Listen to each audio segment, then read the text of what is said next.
Everyone, Walter Crosby with Helix Sales Development, your host of Sales and Cigars. Got another episode with Nate Tutas from Membrane in our series of how to think about sales. Today's topic is sales culture and what sales leaders and what CEOs and leadership teams sort of miss the mark on, right? They come up with a vision, they come up with that North Star of what it is that they're trying to get to. And then there's a piece that they just don't quite nail down. And we talk about that. We talk about the things that you can do, correct that. These are some of my favorite episodes where Nate and I just geek out on sales ideas. He's a great salesperson, great sales manager. And we talk about how Membrane might be a good solution to help you maintain that North Star vision and help you realize that vision. So go grab a cocktail, go grab a cigar, strap in for another fun episode of Sales and Cigars. Thanks. So Nate, we're at another episode of how to think about sales. Welcome back to the program. Thanks for having me back. Appreciate it. These are becoming popular. Even my producer was telling me that he says, you and Nate can geek out a little bit on sales, but you relate it so that even somebody who's not considers himself a salesperson, he gets it and sees the value of it. So I think we're doing something that's of value, and I appreciate you participating. Yeah, happy to. I mean, that was when we first started off, that was the whole thing, is how do we just add as much value as we can with sharing kind of the sessions where we geek out about different stuff. So it's cool that people appreciate that. So today, I think the topic that I'd like to explore is sales culture. And I'll kind of tee it up this way. Sales culture is a little different than company culture. They need to be congruent. But I believe that sales culture has to have certain elements to it that really drive performance.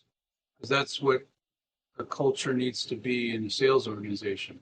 You need accountability. You need that high performance mindset. You need the idea that we're always trying to learn, sharpen our saw, right? However you want to position that. So there should always be that element of like, how do we get better? What are we learning in the market? And I love a lot of competition within the organization, but I also love to see like that there's that competitive nature, but also that desire by the team to help each other, right? There's a balance there of those scales, right? Mm-hmm. Where you're trying to beat the other person, right? That there's nothing wrong with that. Do it the right way, but also when that person's struggling, you pat them on the back, you give them a tip, whatever that might look. So would you have a different spin on that? Would you add something? What did I miss if that was how we were defining culture? Yeah, I think the other thing that's important with culture is kind of how the leader sets out what their expectations are of behavior, right? So how is one expected to behave within a certain team? And that's kind of what you're alluding to, I think, as far as, we compete with each other, but it's in good jest. It's an internal competition, but it's kind of similar to like siblings of, I can compete with my brother, but you try to pick on him and, good luck, because I'm going to step in to defend him type thing. Same thing. I had that in the military where we would compete with each other internally, but we always knew that the enemy was out there. So our competition together was iron sharpens iron. Let's use our skill set to make each other better, so that when we go out and face the world, we're that much better. We're that much more indestructible, so to speak. So I think a lot of times, though, if you were to get down to saying to a salesperson, what is your role? What's actually expected of you? What's expected of you from a performance perspective? What's expected of you from a behavior perspective? And then look back at how well did that actually align with the job description when you first got hired? You'd have like maybe 2 out of 10 things that might actually line up. And everybody would probably give you a different answer. So it's sort of like give me your 30-second commercial and your value statement, and they're all wildly different. Yep. And for the same reason. And my opinion is that comes from leadership, right? You have leadership of the department, the sales leader, whatever that person's, a manager, director, VP, CRO, but also chief executive officer, the chief effectiveness officer, right? President, whatever title he or she has. They have to be able to make sure that sales organization has their strategy understood. They understand the brand. They understand what the company's trying to do, how they want to treat their customers, right? That comes from both the chief executive officer and the chief sales officer. They have to be able to make those expectations clear. And they have to be able to articulate that in a way that everybody understands, and they have to articulate it over and over and over, right? It's just not a one and done situation. Yep. So like when we do an SCIA for a team where we're looking at the effectiveness and analyzing how well they can improve, there's one slide in that deck that talks about, did the company think you were a performer? Did you think you were a performer, right? And, are you a performer or are you not a performer based on certain numbers? And I cannot remember the last time I saw one of those where everybody was aligned, right? Where everybody was 100% in the one box of, I know I'm performing and I know that and the company believes that they were performing. Or that they were all aligned in that I know I'm not performing, and the company agrees with that, which is even more rare, right? Because somebody has to admit that they're not being successful. So, I mean, we've read some of the same books, mostly because you're like, hey, you should read this book. And I've reread some books. So, I think we should be able to talk about, or we should talk about, culture in the context of dysfunction and what's missing. But I really like what you said about setting those expectations and making it clear about what's acceptable behavior and what isn't. So since you brought it up, did you expound on that a little? Yeah, well, I think, one thing that's interesting, and you and I both get the opportunity to interact with both sales leaders, VPs of sales, CROs, sales managers that are in different roles. And we also get the opportunity to interact with the CEO or the president of a company. And one thing that has always been interesting to me is how many times those two individuals, when you actually get down to brass tacks of what's your vision of, like, chief executive officer, what's your vision of how you want your company portrayed in the market when the sales team goes to market and approaches your customers? How do you see that? What should that look like? Blah, blah, blah. And then having that same conversation with the sales leader, and they're not always on the same page. Sometimes you have a sales leader that's very ambitious and wants a certain way of selling and wants to see all that. But when you go back to the CEO or the president, they're not aligned. That drive isn't necessarily there. They want the revenue, but when you actually have the conversation to say, okay, well, what's it actually going to take to get you there? What changes need to take place within the team? What performance standards need to be in place? If people aren't meeting those performance standards, what needs to take place? And what does that mean from a overall company perspective? You don't always have that there. So the change management component to reach some of those things when there is alignment is different. And I think the other thing is just from a pure communication standpoint, we all tend to be fairly ambiguous with our language. I've got a company I know of where they've said many times that they want to have, one of the best sales forces out there. And I've had the opportunity to talk to the company president, and I've said, that's amazing. How would you define that? What would that look like? And they go, well, I don't know. And it's like, well, if you're using the phrase, the specific phrase that they had used was they want a sales force that's best in class. If you're using the phrase, I want something that's best in class, but you can't describe it, well, just think of the automobile industry, right? Best in class to me could be an Aston Martin, or it could be a Ford Raptor. It depends on what our end goal is and what we're actually trying to accomplish, right? Well, what's the class? What's the segment? What are we comparing ourselves to? What's the measurement of success? Mm-hmm. But I want to go back to something that you said a minute ago. Like if you were sitting in a room with the chief salesperson and the chief executive officer and operations director and chief marketing officer, and you got those folks sitting in the same room, like, all right, guys, I'm going to ask you a question. And I want you to write down the answer to the question, no more than 2 sentences, on a piece of paper, and then we're going to share that after you get it written down. You're going to have a couple minutes to do it. So what's the question that one would ask that group of people to see if there's alignment with the leadership, not in their departments? I think that's the second question. But the first question is, what is it we're trying to represent? What's our goal as a company and a brand? What would you think?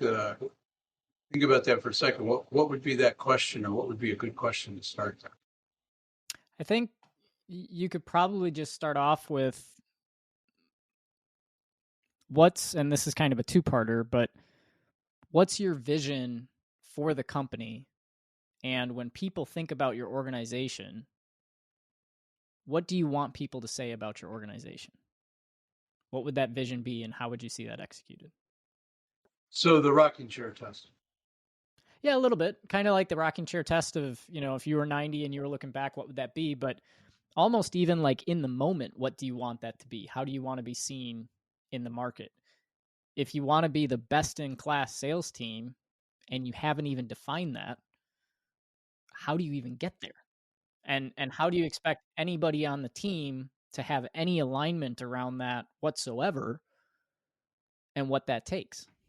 So to steal from one of the books that we've both read, but one of the Patrick Lencioni books, like, what's our purpose? Why are we even here? Like, why does the company exist? Well, I think that's a specific question. But what's the vision? Right? Because we talk about visionaries. I do a lot of work with an organization where there's a visionary and an integrator, and that visionary is out there, Mm-hmm. right? They got these ideas that pop in their head, and one of the ones I was at an event this morning, and one of the visionaries is like, I'm the visionary, and he's the integrator. I'm the guy that comes in and screws everything up, and he's the guy that kind of puts it back together. Mm-hmm. And I thought, like, wow, that's an interesting way to look at it, because it's not 100% sarcasm there. There's some truth to it, where he like comes in and just like throws a wrench in the system, but in the core, there's something there that's like, all right, what's he really trying to get to? What's he really thinking about, right? And then if you can be patient enough to dig around into that through the chaos, there's that vision that they have. But I find that they could paint a vision of what they want in 5 to 10 years, right? Like how many they want to serve 1,000 companies, and they want to be able to help take care of the community, and they want to offer some balance for their employees, right? And give them a opportunity to make a real living, all those things.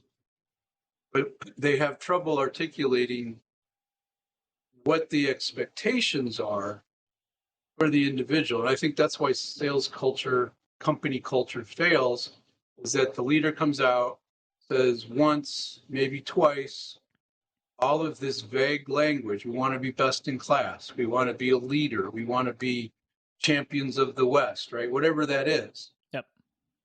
But they don't connect the dot for the employee, for the individual, to be able to say, all right, I'm in.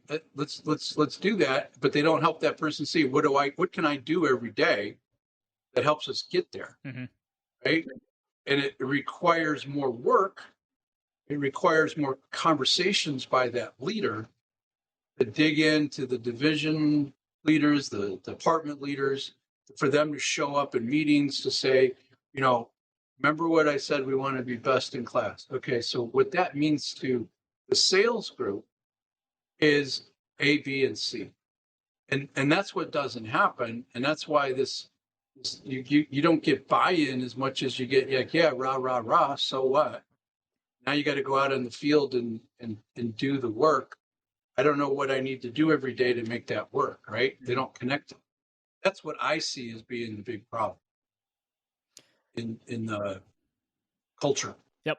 No, I would completely agree with that. Because there's so many different instances, and I think one of the things that's really important is having that North Star that even the visionary has to kind of abide by to a certain extent. Of this is our reason for existence, and every company has a reason for existence. Membrane, like if we think about like Membrane, our reason for existence is to elevate the sales profession. So that's our North Star. Any idea that anybody comes out with, we can immediately put through a filter and say, okay, how does that help us to elevate the sales profession? And every single thing that we go through in the company, we can go back to how does that actually help us to elevate the sales profession? Other companies you have are employee owned, and their purpose is not necessarily to make a massive profit. It's to support the lives and the families of the employees that they have. So their purpose is completely different. And many times we don't look into what's the actual purpose that we're here for, right? Even getting that to have that North Star that you can go back and filter things down through needs to be communicated all the way up and down the chain. It needs to be clear, talked about consistently, talked about a lot. And then I think I like the idea of North Star. I heard that this morning at the event I was at. They used that term, like the North Star. Why are we here? And it's an exercise that they actually work through. And I think it's meaningful, but I think if you don't take it to the next level and the next level after that and the next level after that, because that guy on the loading dock has to be able to feel connected to that vision. Otherwise, he or she isn't going to be able to feel that same camaraderie and collaboration and connection to the culture. I told a story on a previous podcast where I was working at a manufacturing company, sales role, and the guy on the dock, on the shipping dock, was responsible for stuff coming in and out, packaging up, and sending it out. He made the executive decision that there were 40 boxes going out to the company for a job that had a deadline. They needed it for this date.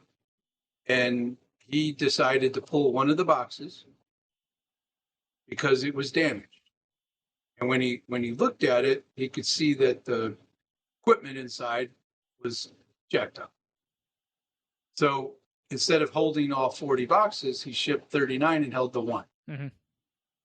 Got it connected, went back, got it. They fixed the ones that were damaged. And what he did is he called me and said, hey, here's what I did. And I'm like, what? You did what? And he's like, yeah, I just didn't figure that it was good to send it out because they were going to come back and they were going to be upset about it. And we'd have to go send a replacement. So I just pulled it. And then, you can either go deliver it or I can overnight it or we have options. So I remember I called the customer and I said, look, hey, and they knew the guy because they would come pick stuff up. I said, Gary pulled the package and told them the story. And they're like, are you serious? I'm like, yeah.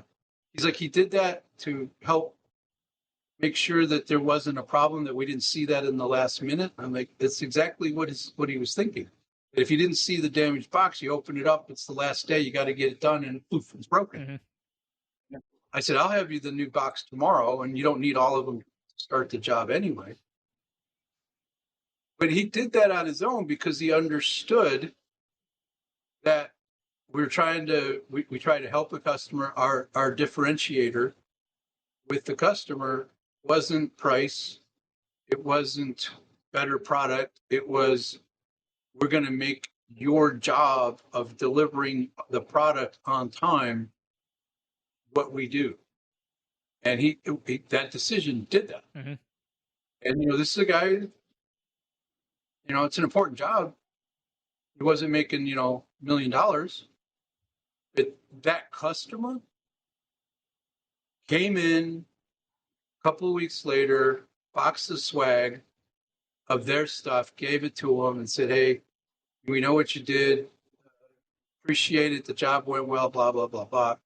And then they come and found me, and they're like, we need to go talk to the boss man. So I marched them over to the corner office, and they told him, he was happy as he got. But my point is that had a ripple effect, and that customer, we had the benefit of the doubt. They were a great customer for a very long time because if somebody understood what the differentiator was, mm-hmm. at its job function. Yep. So it's a long story. Sorry. But I think that's the piece that's usually missing. Mm-hmm. And in the sales organization, you still need that North Star, best in class, what our expectations are. We don't want to hit our numbers. We want to, as a team, blow our number up. Sometimes Nate's going to kill it. Sometimes Walter's going to kill it. But we're going to be there to help each other out and win as a team. Celebrate those wins. And so it's communication and articulation on a consistent basis of what those goals and expectations are, mm-hmm.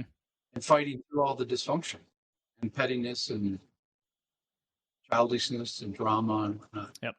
And I think part of that conversation around expectations, I think, is also, what's the expectation from a behavioral perspective? And then what's the expectation if the behaviors that we follow don't produce the results that we actually want? So explain behavioral. What do you mean by behavioral? So behavioral, you could get really deep on behavioral just as far as how you interact with customers, how you respond to customers, things like that. But from a selling context, we're talking basics of, what are the leading indicators that'll create the lagging indicator of the revenue metric that you're looking for. So what are we expecting from the level of pipeline that's in someone's pipeline at a given time? What are we expecting from the win rate that they should be maintaining or increasing depending on what their goals are? What are we expecting from an average deal size? Those kinds of things. You start getting into that and the behaviors that we expect for aligning with our ICP. We expect that if the customer doesn't fit well within our ideal client profile and you're going to bring them into the pipeline, that there's some level of justification that you're going to come back and say, hey, I know this one really shouldn't be in there, but here's the reason that I brought him in. I feel like it could be a really good opportunity. It's outside our norm, but et cetera. But you have a reason. You have a reason. You've thought through. Yep. And it may be acceptable, maybe not, but it's like, all right, let's give it some runway. Yep. Right? The leader might say, the manager might say, let's give it some runway.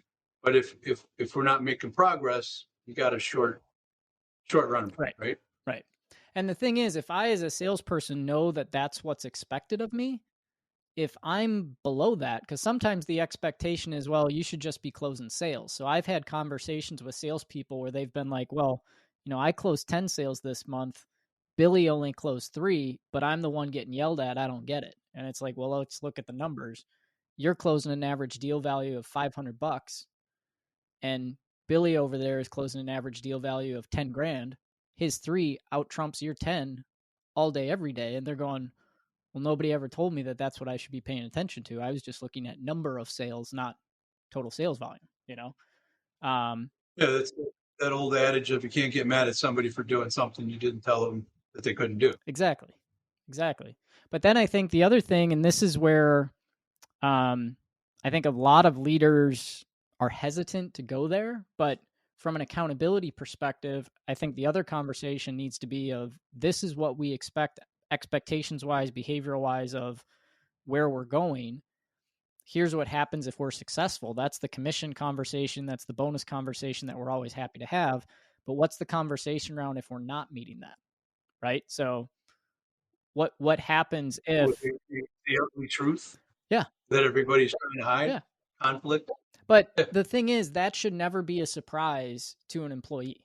That should never be a surprise to a salesperson. It should be that they know what happens with success. That's the reward side of it. And they know what happens if there's failure for whatever reason. And hopefully that also spurs them on to say, you know what, I'm getting close to that. I don't want to be there. I'm going to raise my hand and say, hey, can you help me? Because I don't want that to happen. But if you never have that conversation to begin with, when all of a sudden you go to them and you say, hey, you're underperforming, they're going, underperforming to what? Right. So. And it's a really important point that if you don't set the expectation of what's acceptable and what's not, it's just like children, right? If you don't teach the child that you don't run through the house with like a crazy person when we have guests over, or that you sit down at dinner and you have dinner as a family, right? Or no screens at the table, whatever the situation is. It's not the kid's fault that they act like a knucklehead. It's the parents' fault because they haven't been taught, trained, supported, provided the guidance. Ultimately, the kid is the one who suffers the consequences. So with it's the same thing with a sales leader. This is the good, and if we go over this way, this is bad. This is unacceptable. But when we're in here, if you see that, I'm going to tell you. But if you see it struggling, you have the right, the obligation to raise your hand and say, I'm struggling. I'm not sure. I need a little help. And my personal guidance to that sales leader is you do what you can to help the person, support the person that's raised their hand, because that takes a ton of courage to say, I'm screwing it up. It's not working. What do I need to do? And I think those are the people that you really should spend the extra time with to determine if they're really capable of doing the role. And if they're not, then everybody wins by them moving someplace else. But you got to give them the fighting chance, right? If they've asked for help. Yep. You're a sales manager. Did you ever experience that? Yeah, I mean, I certainly experienced that. And the interesting thing I had for me is I was in a very unique position where when I got put into sales management, no one had sat down with the team for a long time and helped to connect the goals to what they wanted personally and all that kind of stuff. So I got a lot of response from my team just from doing that and caring about the team and letting them know, here's what the expectations are. On the positive end, here's what the expectations are. If things start to go a little below the metrics that we're looking for, here's how we'll handle that. Here's how we'll manage it. Here's how we'll work through it. But I also encourage my team to hold each other accountable and say, hey, if you're working with another salesperson, you see that they're not putting in the effort, you should be calling them out on that, because we're a team working towards a collective objective, and it's going to take every single one of us working together to achieve that. So that was something that I also communicated and tried to encourage with my team as much as possible as well. So when you were managing a sales team, did you have individual goals and team goals? Yep, we had both. Were the team goals beyond revenue? Yeah. So share with the audience, please, an example of a non-revenue metric for a team that would be reasonable and achievable for a typical sales organization. Well, so for us, we were in a distribution space. So we had various different manufacturers whose lines we repped, and those manufacturers all wanted a piece of the pie, right? So we would have conversations internally from a leadership team perspective to say, who is it that we're really aligned with? Who are we trying to grow with? And part of the team objective was we have a certain manufacturer that we want to grow X amount of revenue, but we have so many units that we want to move based on either spiffs and bonuses that they were pushing back to the company, or just based on we had a strategic relationship there that we were looking to reinforce.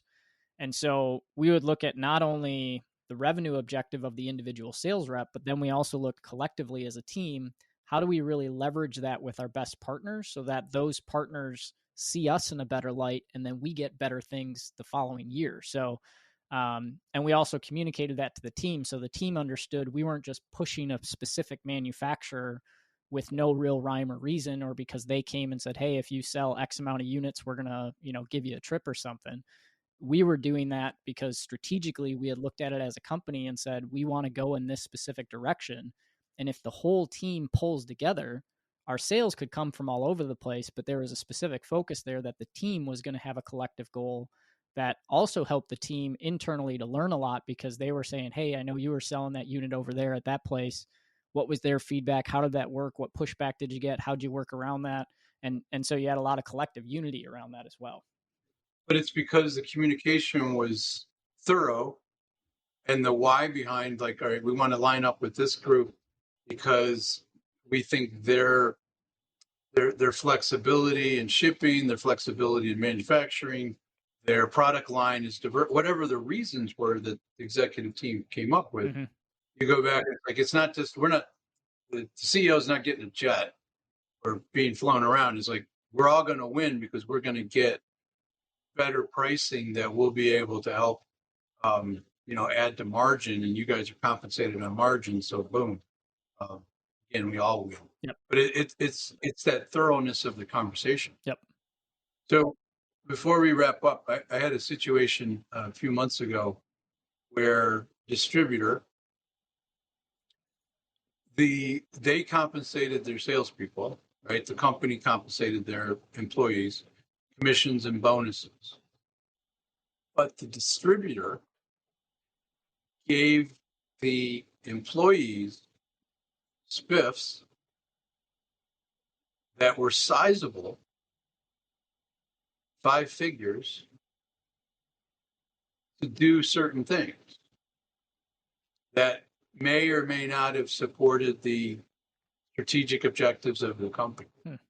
As a distributor, did you ever encounter that where they were writing checks to the salespeople as the company that manufactured the products? Yeah. You ever seen that? Yep. Yeah, that happens all the time in distribution, because the manufacturers are looking for ways to incentivize the reps to go out there and push their line as much as possible. And that also comes back to making sure that you're actually communicating all the way up the chain of command and all the way down the chain of command from a strategic perspective. And we had that happen a couple of times. And what that really boiled down to is I made sure that the distributor or the manufacturers, if they wanted to present an idea like that they would come through me first, so that I understood at least what the incentive was for my team. And then we would talk as a leadership team to say, how does this align with our overall objective? And is this something that we want to push out to our team? And if it was, we would happily push it. And if it wasn't, we would respectfully ask them and just say, hey, we appreciate that, but here's what we're currently working on. And if you do that, that's really going to hamper the relationship we have, because it's going to take us off our strategic alignment. And, we'd kind of say, basically, can we push that off a quarter or push that off a couple for whatever reason?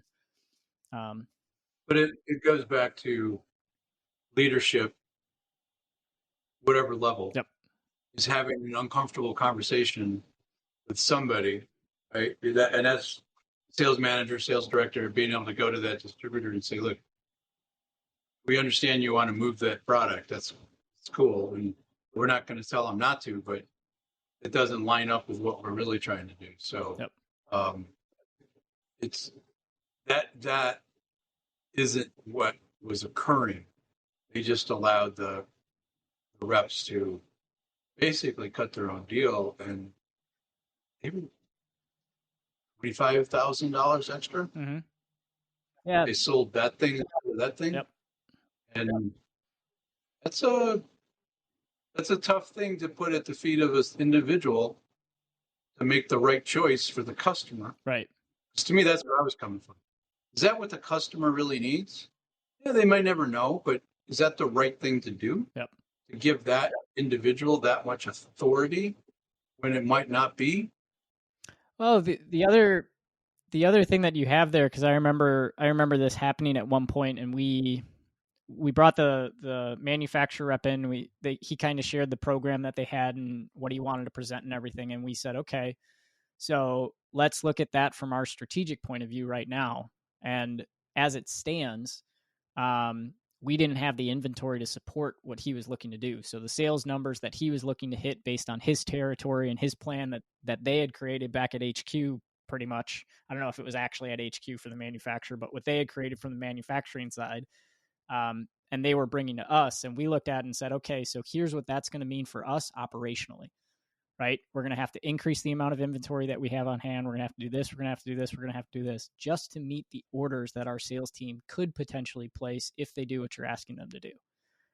What would be a lot more effective is if we started seeding the market now and creating an awareness within the customer base around that. And we'd be happy to do that. We'd be happy to coordinate from a marketing perspective so that we're increasing awareness around that. That'll give us the time to get feedback from the market and figure out if that's something that we want to bring in stock, bring in inventory, et cetera. And we worked through the whole thing, and it ended up being where it was a win-win based on actually delaying it, which they weren't really happy about initially, but they saw that had we done it the way they wanted, just kind of helter-skelter, to your point, the customer wouldn't have been satisfied. Our internal team would have been pulling their hair out going, we don't have the inventory. Like now we have a bunch of backlog, this, that, and the other. And the salesperson's going, well, why am I not getting paid? Well, you're not getting paid because you don't get paid until we deliver the product and we get paid. And, you go through the whole thing. And all that needs to be coordinated. And a lot of times that isn't always as well thought out as it should be, I guess you could say. And to me, that goes back to what we said at the beginning. It's the leaders defining the strategy, mm-hmm. defining what it's going to be, and then breaking that down, and then having that be, all right, there's the North Star. That's what we're looking. That's where we're headed. Does this get us there? Yep. Yes or no? Maybe. Well, maybe's not the right answer. Let's dig into it, right? But that's something that has to be. That's got to come from the top. You can't expect your people just to go figure that out. Right. And I think that, I think that's something that I talk about it with clients that, look, the outlook of the team, you got 8 people on the team and all of their outlooks suck, right? Because we measure outlook on their evaluation. Mm-hmm. What does it tell you? Well, they're upset about something. Okay, what do you think they might be concerned about? You might be confused, upset. You might not be clear about what they're doing. Okay, well, what is that? So, I mean, we could guess.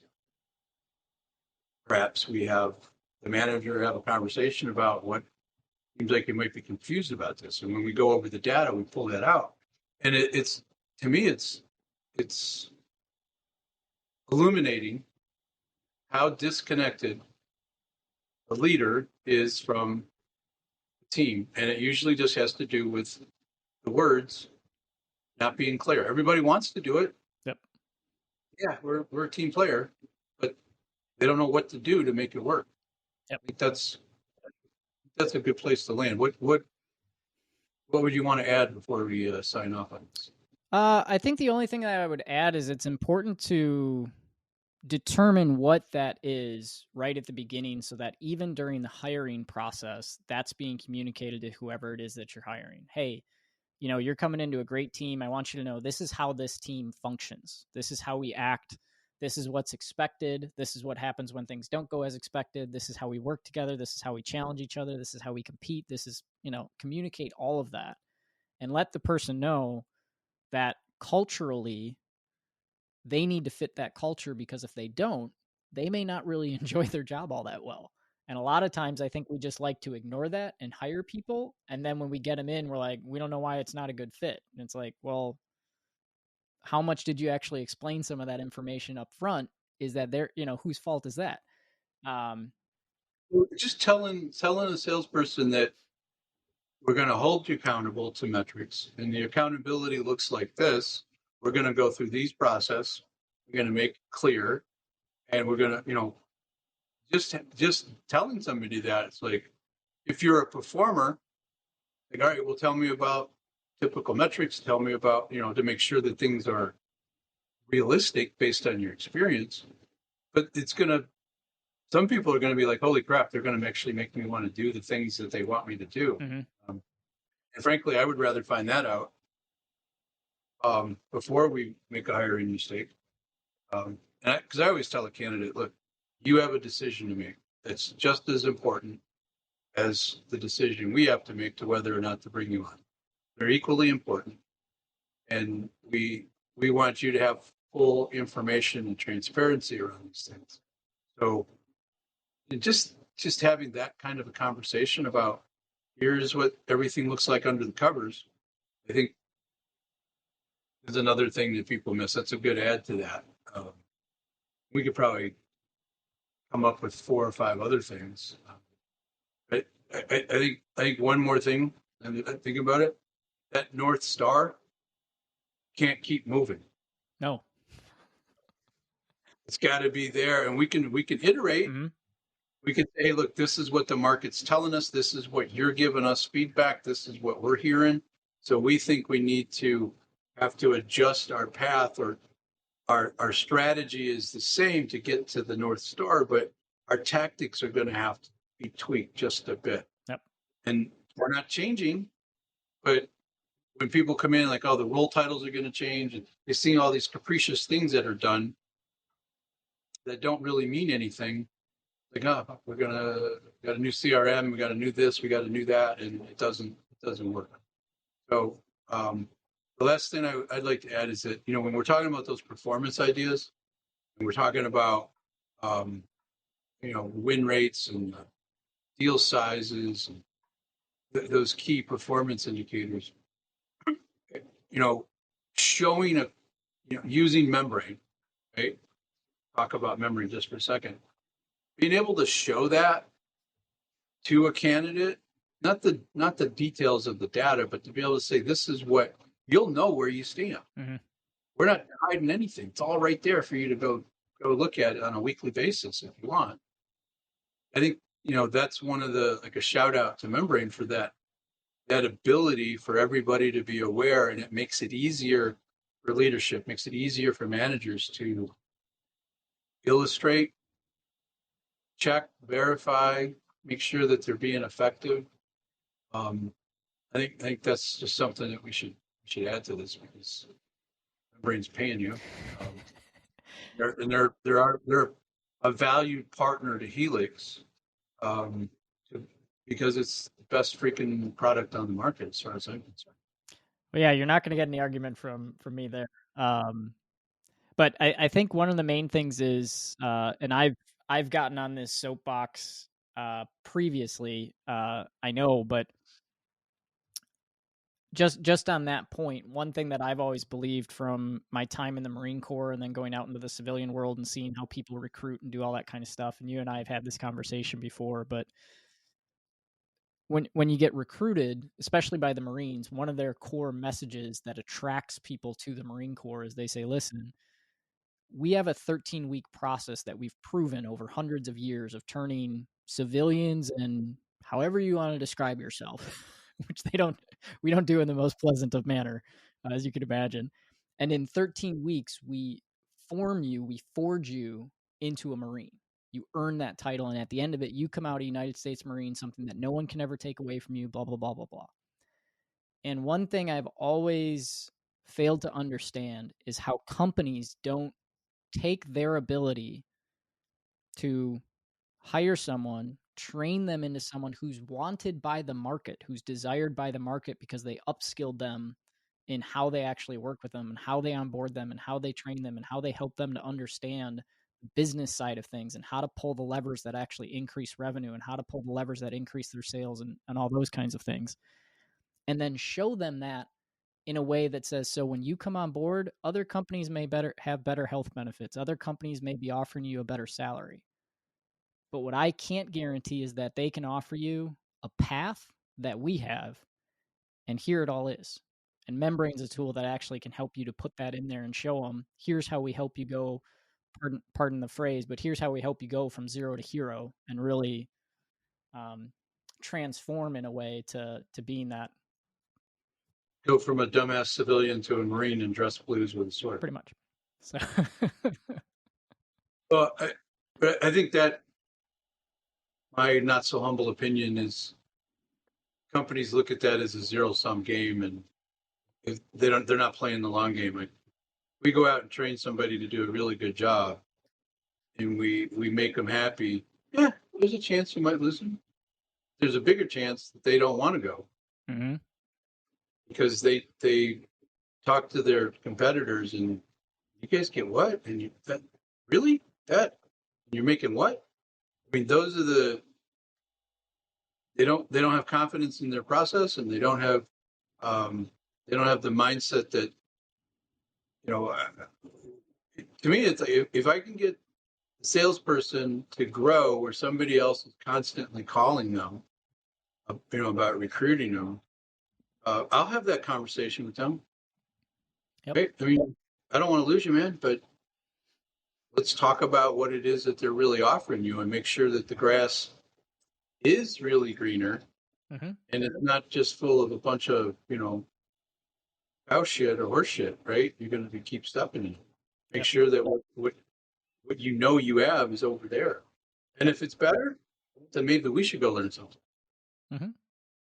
Yeah, and I'd be following that same pattern of saying, hey, they may be offering you more money, they may be offering you a better health package.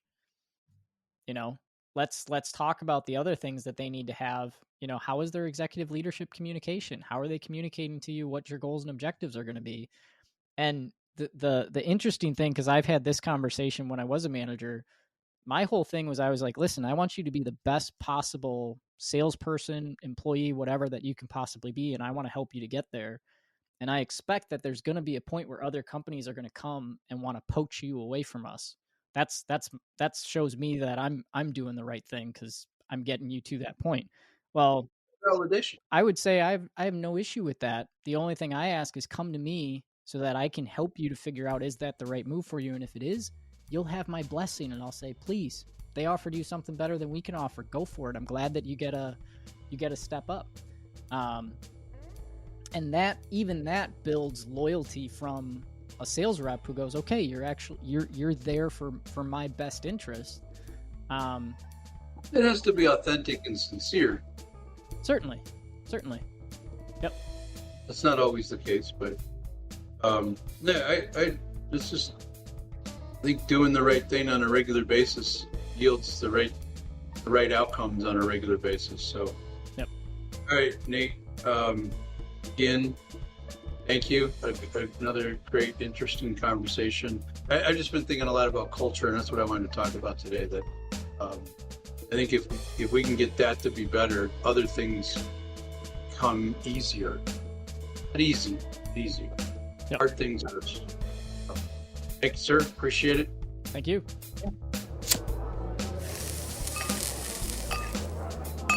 To get your copy of Walter Crosby's new book, The 7 Critical Mistakes CEOs Make with Their Sales Organization That Stop the Company from Scaling, follow the link in the show notes or go to Amazon.com. Thank you for listening to Sales and Cigars with Walter Crosby of Helix Sales Development. For more on Sales and Cigars, remember to like, share, and subscribe. Sales and Cigars, produced by thepodcastproshop.com.